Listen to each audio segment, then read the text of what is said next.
The Hatton Garden Heist is one of the most famous and audacious robberies in British history, and its details are fascinating. The robbery took place during the Easter holiday in April 2015. The masterminds of the gang, the Dad's Army. What made this robbery unique was that the gang who carried it out consisted of elderly men with previous criminal records. Brian Rita, known as the Master or the Mastermind, he was 76 years old. Terry Perkins, one of the leaders.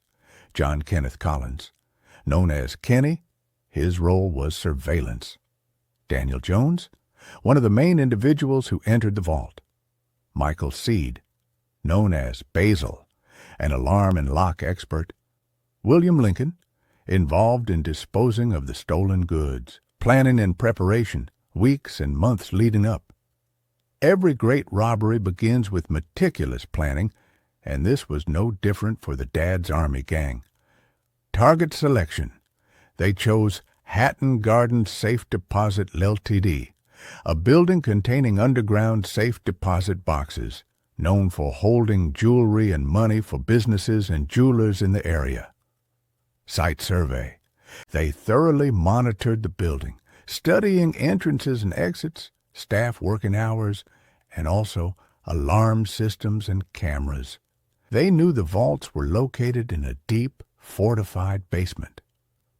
Acquiring equipment. This was a crucial point. They invested in heavy and specialized equipment, most notably a large, powerful industrial drill, Hilti DD350. This machine is designed for drilling into thick, reinforced concrete.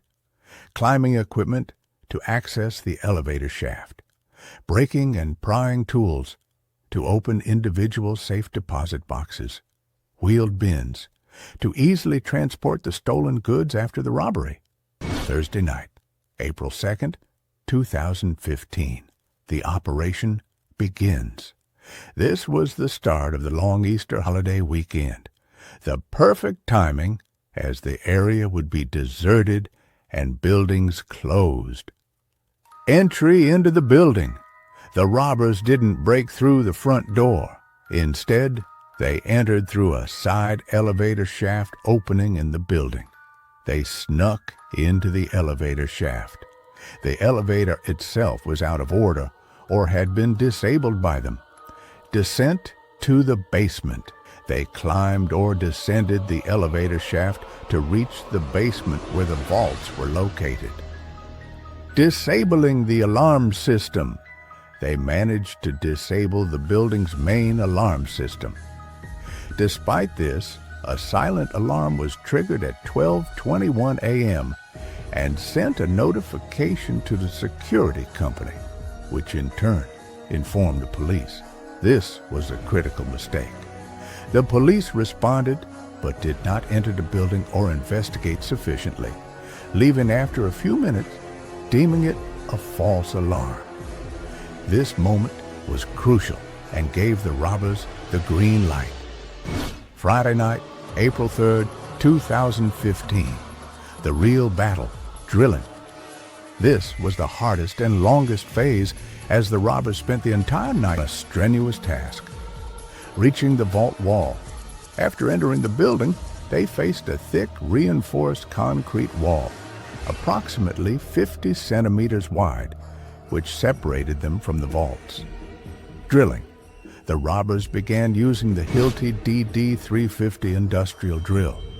This is a massive, noisy machine that requires significant physical effort.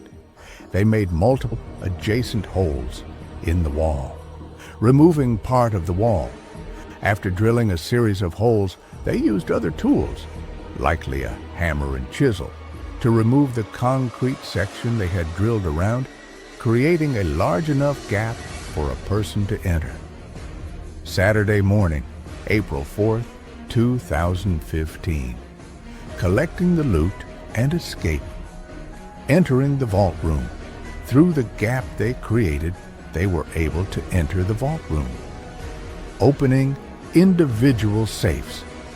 Inside the room, there were hundreds of safe deposit boxes, They used breaking tools to open 73 of them randomly, collecting the stolen goods. They stole the contents of these boxes, which were filled with diamonds, gold, valuable jewelry, and cash. Exiting the building, the robbers carried the stolen goods in wheeled bins and quietly left the building, disappearing before employees returned. Discovery of the robbery and investigation. Days later.